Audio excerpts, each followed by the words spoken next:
Assalamualaikum warahmatullahi wabarakatuh.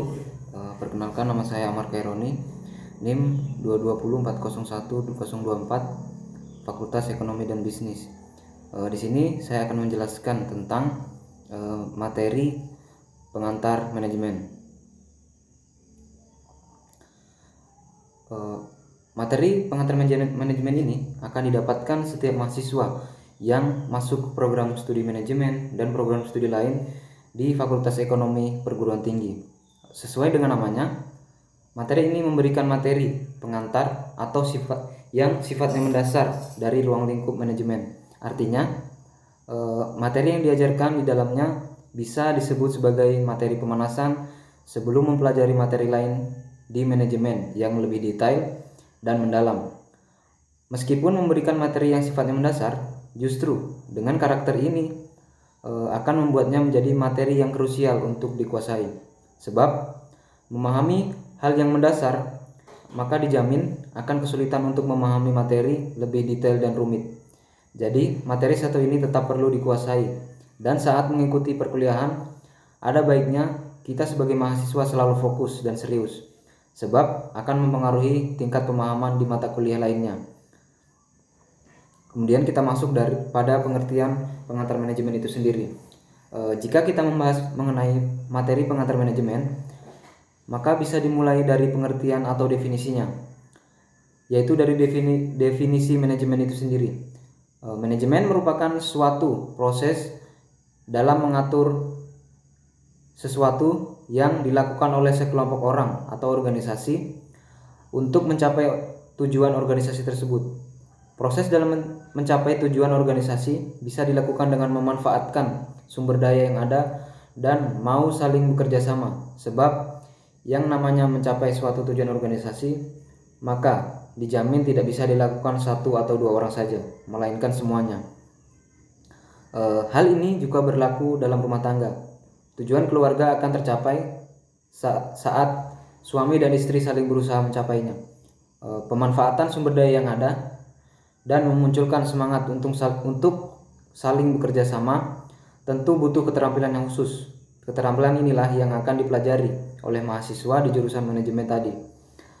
Selain itu, manajemen bisa juga didefinisikan sebagai upaya untuk melakukan suatu perencanaan, pengkoordinasian, pengorganisasian, dan pengontrolan terhadap sumber daya yang bertujuan untuk mencapai suatu target sekaligus mampu memaksimalkan efisiensi dari berbagai aspek, baik itu dari tenaga, biaya, waktu, dan lain sebagainya.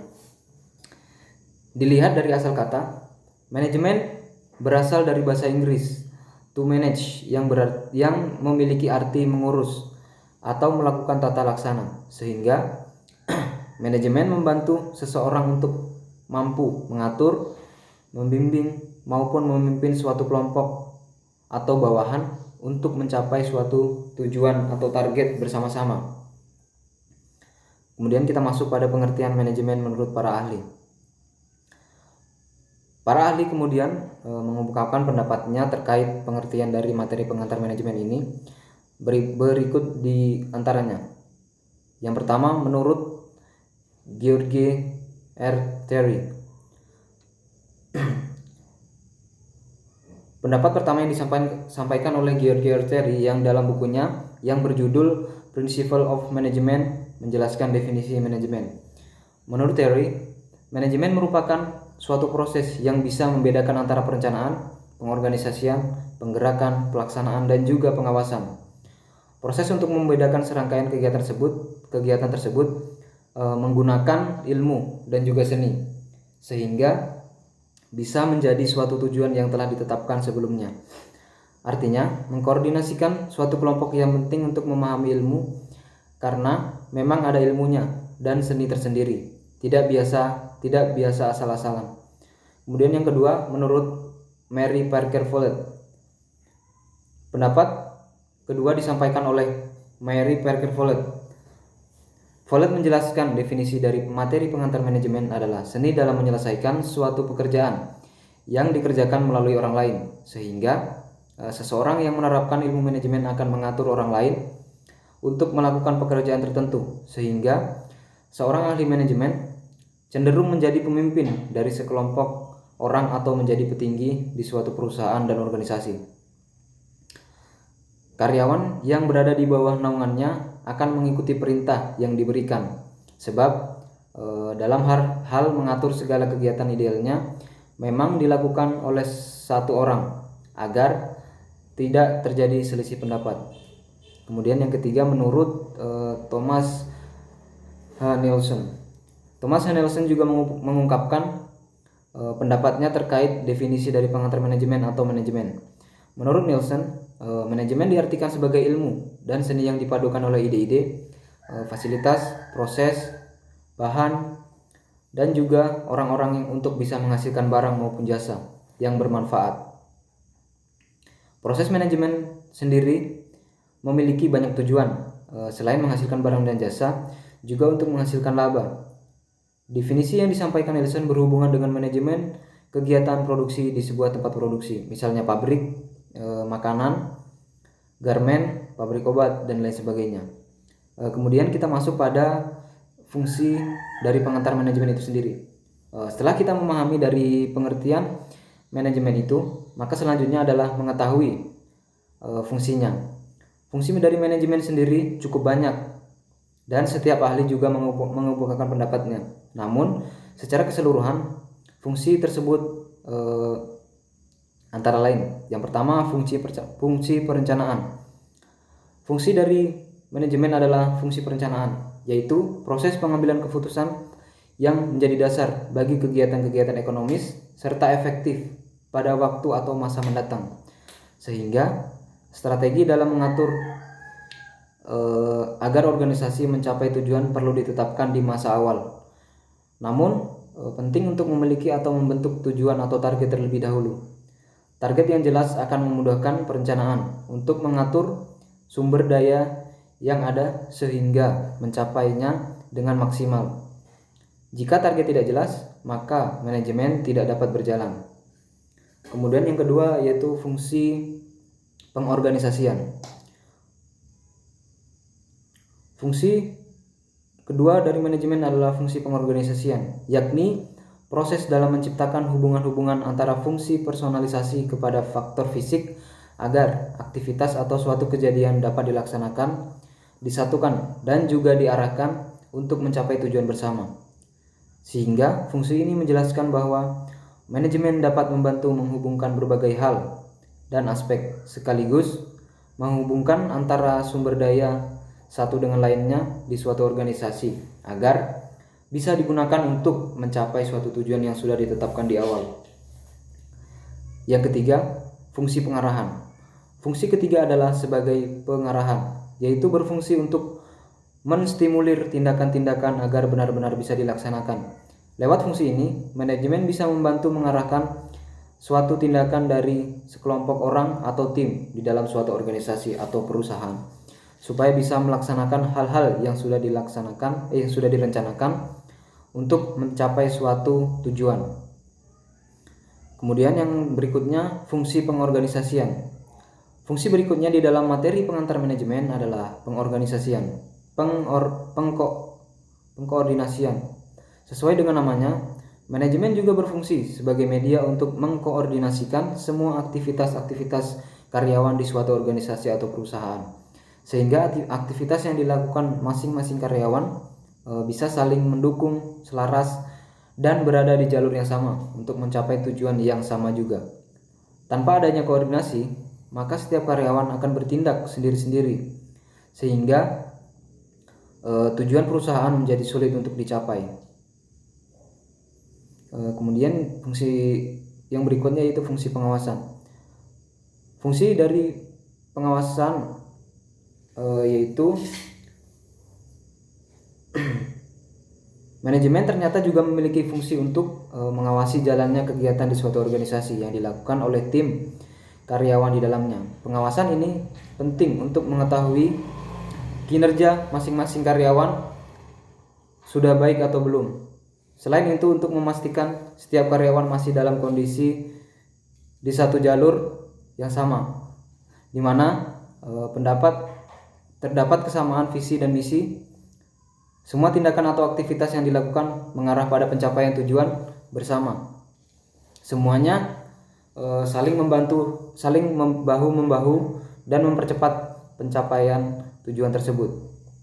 Lewat manajemen yang baik, maka semua fungsi yang disebutkan di atas akan berjalan dengan baik pula, sehingga membantu untuk memaksimalkan ilmu dan seni manajemen itu sendiri dalam menopang perjalanan suatu organisasi atau perusahaan agar bisa bertahan dan juga bisa terus berkembang.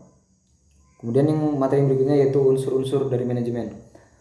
Ilmu mengenai manajemen bukanlah jenis ilmu yang bisa diterapkan oleh satu atau dua orang, melainkan sekelompok orang, sebab perlu mengelola berbagai sumber daya yang dimiliki suatu organisasi agar memberi manfaat yang maksimal. Selain itu, memastikan semua sumber daya ini bisa digunakan untuk mencapai tujuan yang sama. Menggunakan sumber daya sekaligus tentu butuh ilmu dan keterampilan yang tepat. Semua ini akan dipelajari di dalam manajemen, sehingga praktek atau pelaksanaan ilmu manajemen sendiri akan melibatkan banyak unsur.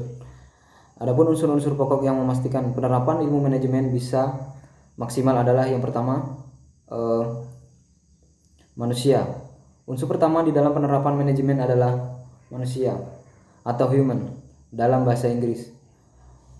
Manusia menjadi unsur pokok dan yang paling berpengaruh dalam penerapan ilmu manajemen, sebab pada hakikatnya manusialah yang bisa menetapkan tujuan atau target dan kemudian berusaha untuk mencapainya.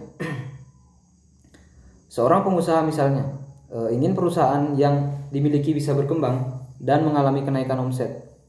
Pemilik akan memikirkan target yang perlu ditentukan dan nantinya akan diusahakan untuk dicapai oleh para karyawan. Kemudian manajer di bawah pemilik perusahaan akan menerapkan ilmu manajemen supaya semua timnya bisa membagi tugas dan saling menyampaikan solusi maupun strategi untuk mencapai target tersebut. Artinya, tanpa pemilik perusahaan selaku pemimpin, maka manajemen tidak akan pernah diterapkan. Tanpa manajer yang memimpin karyawan, maka ilmu manajemen tidak perlu pula diterapkan. Kemudian yang kedua, uang. Dalam materi pengantar manajemen, unsur kedua dalam penerapannya adalah uang atau money.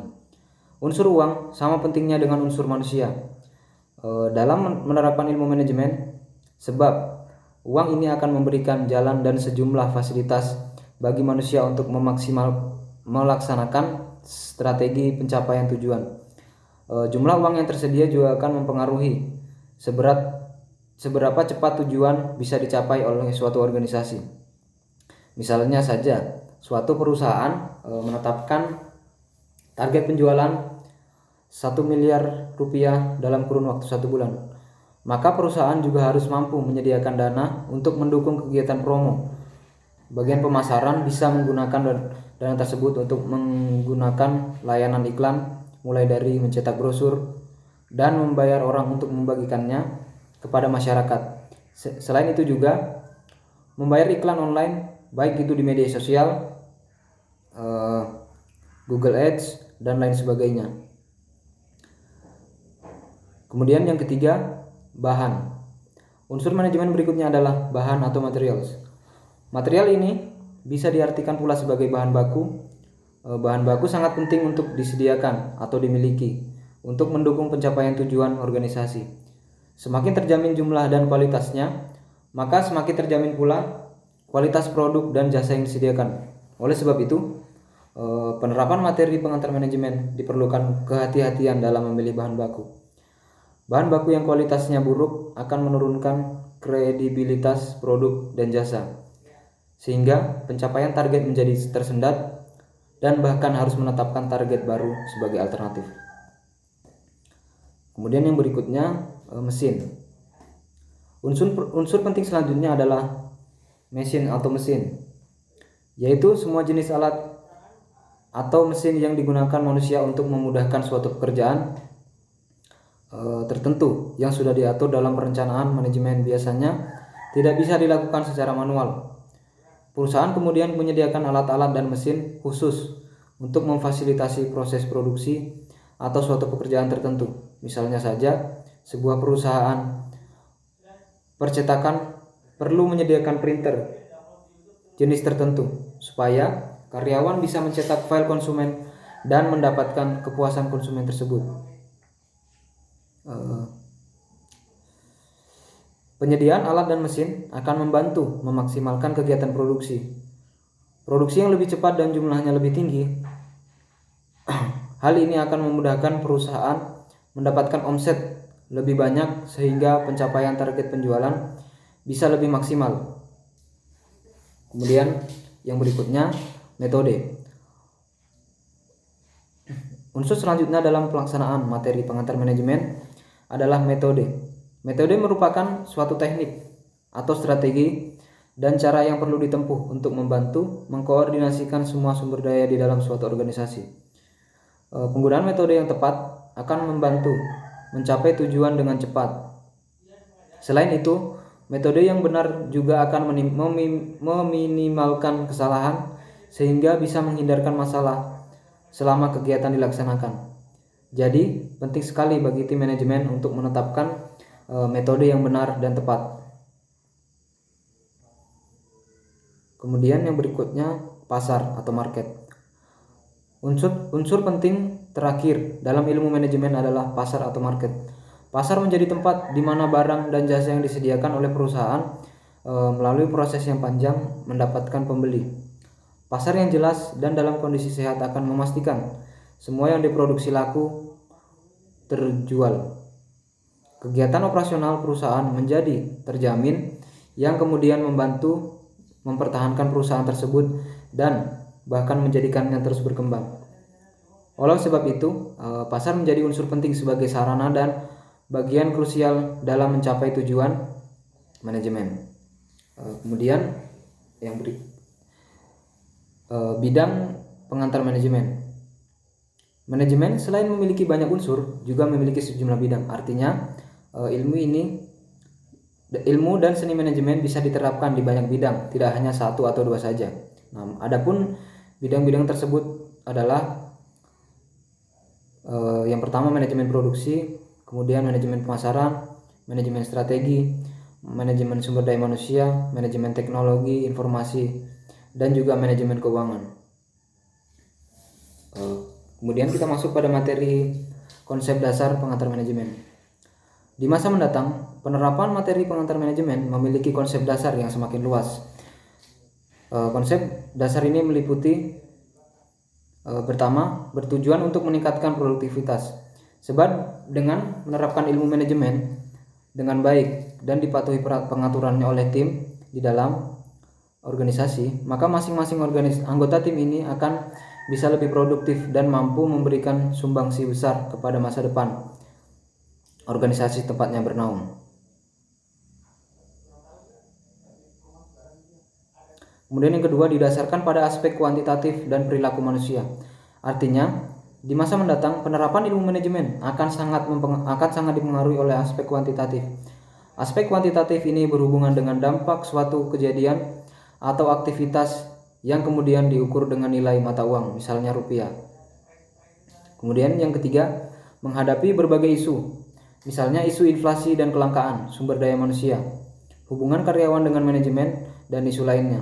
Isu ini sekaligus menjadi tantangan bagi tim manajemen suatu perusahaan untuk bisa diatasi dengan bijak, sehingga tujuan perusahaan bisa tetap dicapai. Kemudian yang keempat, diprediksi akan menghadapi masalah di sektor industri, sehingga suatu organisasi atau perusahaan memerlukan sistem yang mendukung untuk mendapatkan informasi sebanyak mungkin sehingga bisa mengetahui tantangan tersebut sejak awal dan menyusun strategi yang tepat untuk menghadapinya.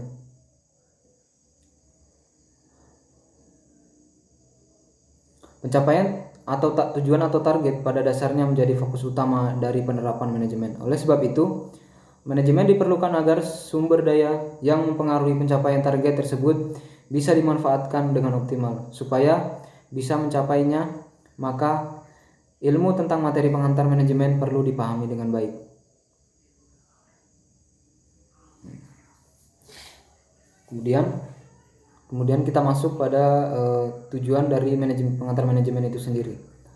Tujuan yang pertama yaitu mendapatkan hasil maksimal dengan upaya dan sumber daya minimum. Tujuan utama manajemen yang pertama adalah untuk mendapatkan hasil maksimum dengan upaya dan sumber daya yang minimum. Jadi, manajemen mengutamakan efektivitas dan efisiensi upaya dan sumber daya secara maksimal dan optimal.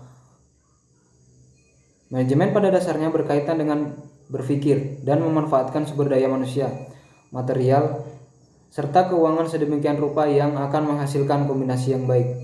Kombinasi ini menghasilkan pengurangan berbagai biaya dan waktu. Dengan kata lain, sumber daya tersebut digunakan lebih efektif dan efisien.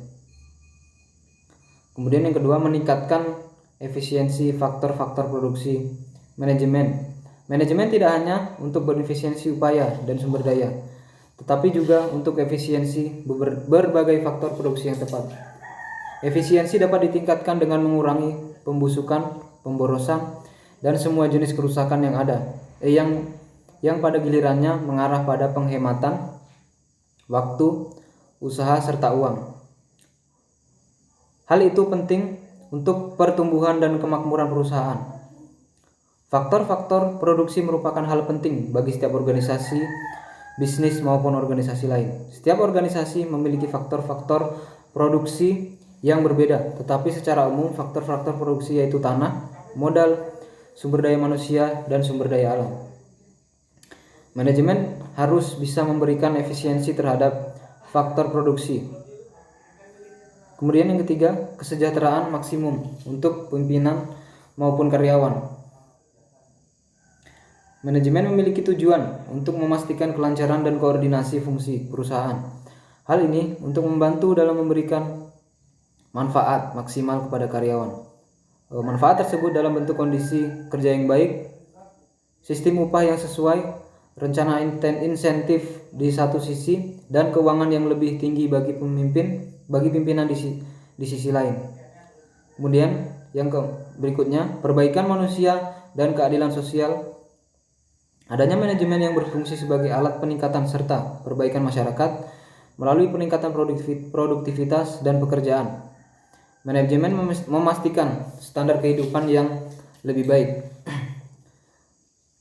Jika manajemen berjalan dengan baik, tujuan utamanya untuk perbaikan manusia dan keadilan sosial bisa tercapai.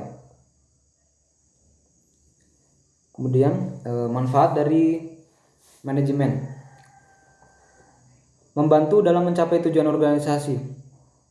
Ini mengatur faktor-faktor produksi, mengumpulkan dan mengatur sumber daya, mengintegrasikan sumber daya secara efektif untuk mencapai tujuan. Ini mengarahkan upaya kelompok menuju pencapaian tujuan yang telah ditentukan. Dengan mendefinisikan tujuan organisasi dengan jelas, tidak akan ada pemborosan waktu, uang, dan usaha. Manajemen mengubah sumber daya manusia, mesin, uang, dan lain-lain yang tidak terorganisir menjadi perusahaan yang bermanfaat. Sumber daya ini dikoordinasikan, diarahkan, dan dikendalikan sedemikian rupa sehingga perusahaan bekerja menuju pencapaian tujuan. Pemanfaatan sumber daya yang optimal. Manajemen menggunakan sumber daya dan fisik manusia dan manusia secara produktif. Ini mengarah pada kemanjuran dalam manajemen. Manajemen menyediakan pemanfaatan maksimum sumber daya langka dengan memilih penggunaan alternatif terbaik di industri dari berbagai penggunaan. Itu membuat penggunaan para ahli, profesional, dan layanan ini mengarah pada penggunaan keterampilan, pengetahuan, dan pemanfaatan yang tepat dan menghindari pemborosan. Jika karyawan dan mesin menghasilkan maksimum, tidak ada pekerjaan di bawah sumber daya apapun. Mengurangi biaya ini mendapatkan hasil maksimal melalui input minimum dengan perencanaan yang tepat, dan dengan menggunakan input minimum dan mendapatkan output maksimum. Manajemen menggunakan sumber daya fisik, manusia, dan keuangan sedemikian rupa sehingga menghasilkan kombinasi terbaik. Ini membantu dalam pengurangan biaya. Membangun organisasi yang sehat. Tidak ada upaya yang tumpang tindih atau fungsi halus dan terkoordinasi untuk membangun struktur organisasi yang baik adalah salah satu tujuan manajemen yang selaras dengan tujuan organisasi. Dan untuk pemenuhan ini itu membangun otoritas yang efektif dan hubungan tanggung jawab, yaitu siapa yang bertanggung jawab kepada siapa, yang dapat memberikan instruksi kepada siapa, yang merupakan atasan dan yang merupakan bawahan. Manajemen mengisi berbagai posisi dengan orang yang tepat, memiliki keterampilan yang tepat, pelatihan dan kualifikasi. Semua pekerjaan harus dibersihkan untuk semua orang. Kemudian menetapkan equilibrium. Ini memungkinkan organisasi untuk bertahan hidup di lingkungan yang berubah. Itu tetap berhubungan dengan lingkungan yang berubah. Dengan perubahan lingkungan eksternal, koordinasi awal organisasi harus diubah. Jadi, itu mengadaptasi organisasi untuk mengubah permintaan pasar atau mengubah kebutuhan masyarakat. Bertanggung jawab untuk pertumbuhan dan kelangsungan hidup organisasi.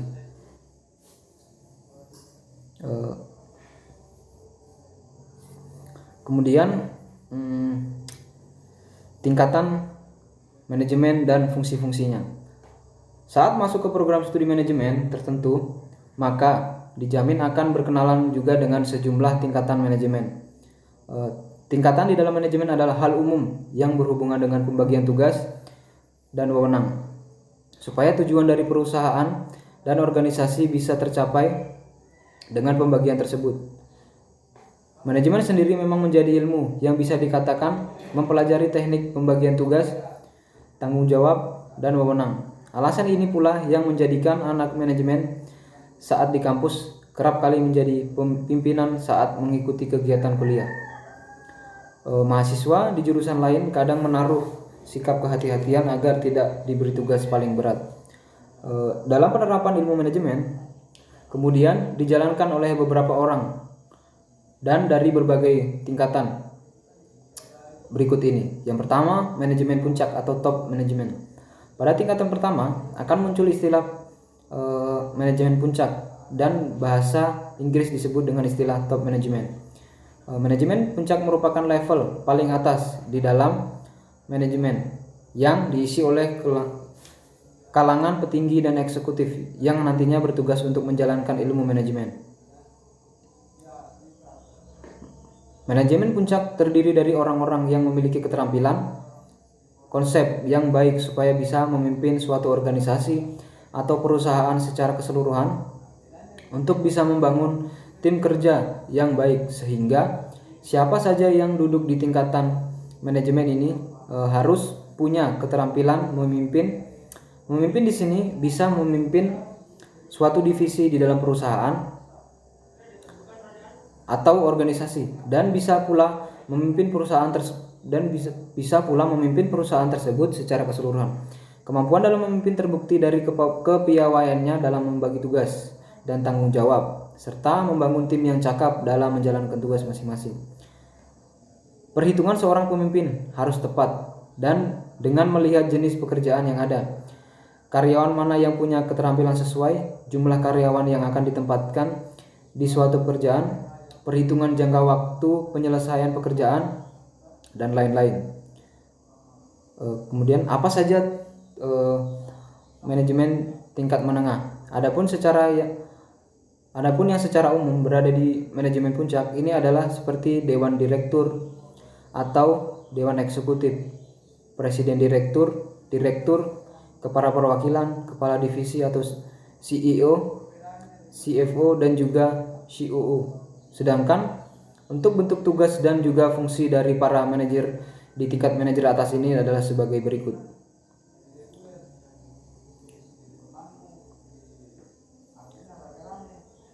Menentukan tujuan perusahaan. Tugas dan fungsi yang pertama adalah menentukan tujuan perusahaan.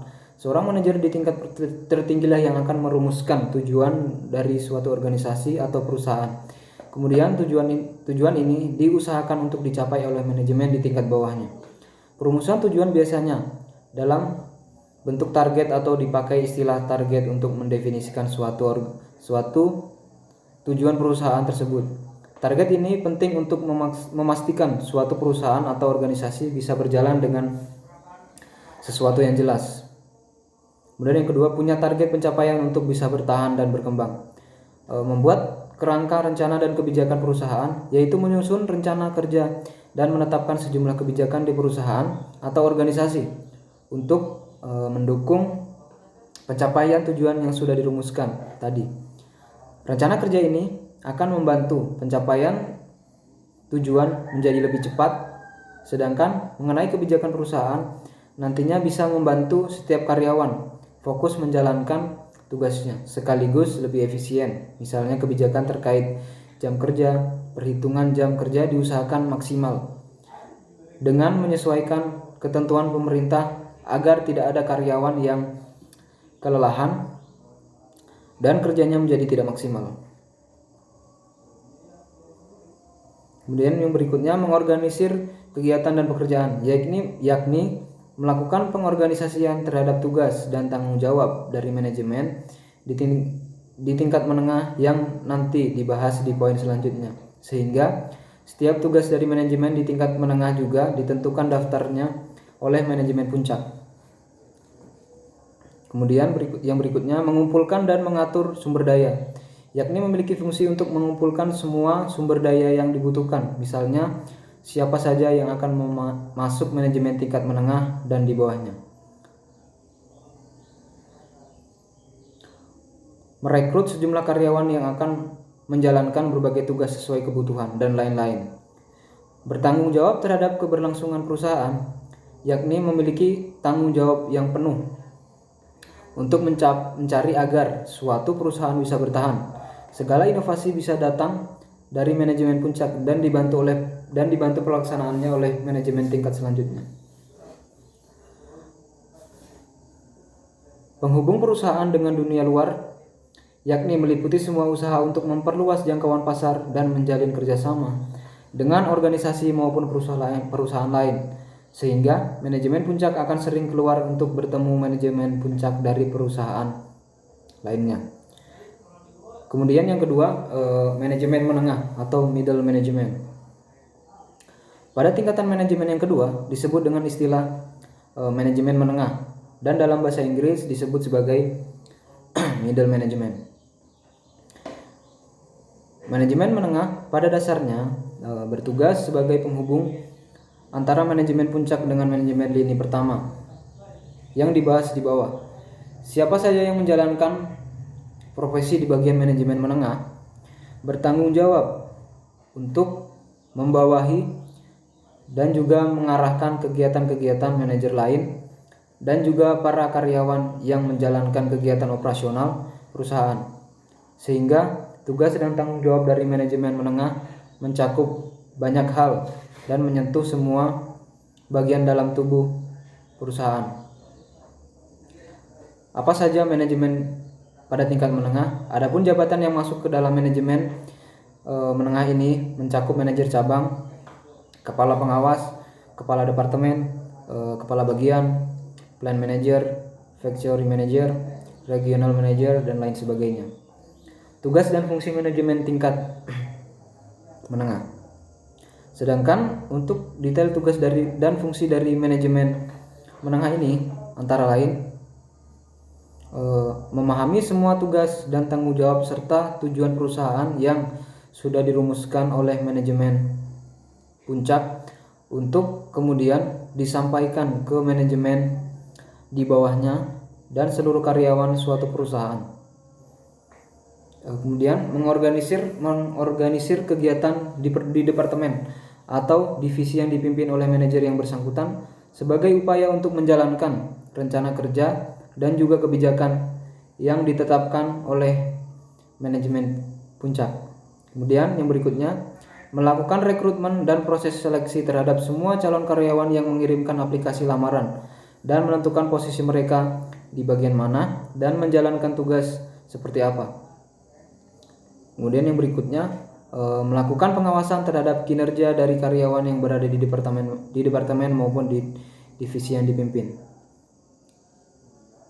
Melakukan kerjasama dengan departemen atau divisi lain sebagai upaya untuk memudahkan dan mempercepat pencapaian tujuan dari manajemen puncak. Melaksanakan semua, kemudian berikutnya melaksanakan semua rencana kerja dan rencana apapun yang disusun oleh pihak-pihak di manajemen puncak. Kemudian yang ketiga, manajemen lini pertama, first line management. Pada tingkatan akhir di dalam tingkatan manajemen nantinya akan dijumpai manajemen lini pertama yang bisa disebut dengan istilah first line management. Pihak-pihak yang berada di dalam manajemen lini pertama perlu memiliki keterampilan teknis dalam memimpin dan mengawasi tenaga operasional.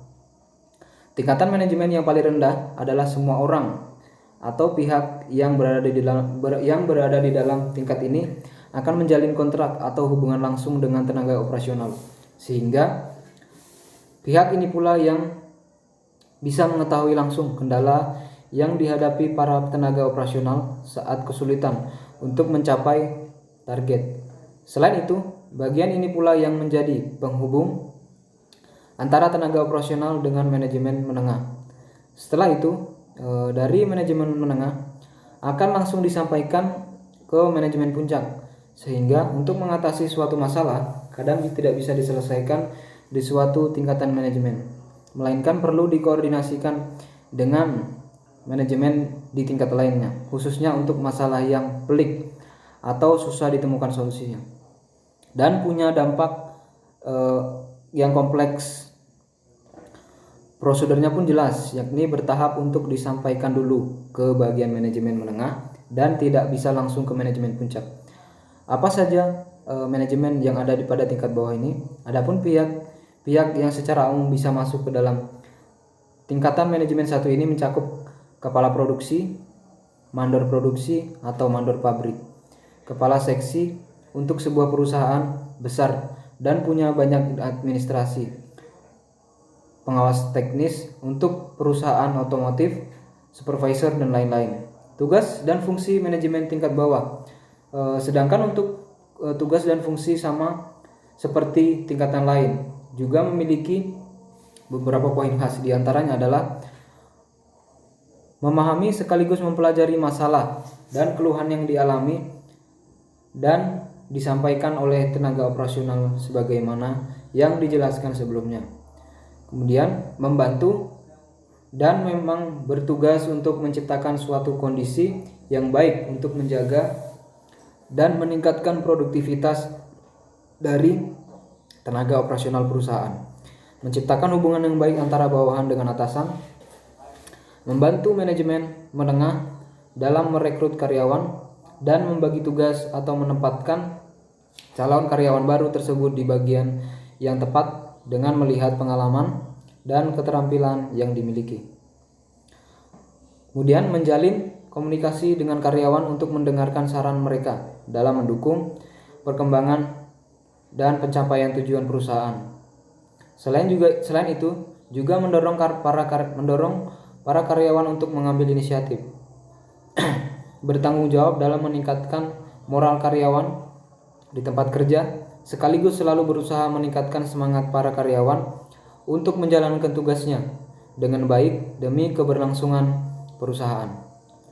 Kemudian menjaga dan mempertahankan standar kualitas produk dan jasa dari perusahaan yang kemudian disosialisasikan atau disampaikan ke tenaga operasional. Meminimalkan kemungkinan terjadinya pemborosan terhadap sumber daya perusahaan, baik itu bahan baku maupun meminta penambahan tenaga operasional yang pada dasarnya tidak dibutuhkan. Dari penjelasan di atas, maka bisa dipahami bahwa tingkatan manajemen ada 3 dan kemudian masing-masing tingkatan memiliki tugas dan wewenangnya itu sendiri. Namun semua memiliki tujuan yang sama, yakni menjaga agar suatu organisasi atau perusahaan tetap ada dan tetap eksis. Ya, itulah tadi video presentasi yang dapat saya sampaikan. Apabila ada salah kata mohon dimaafkan. Billahi taufik walhidayah. Wassalamualaikum warahmatullahi wabarakatuh.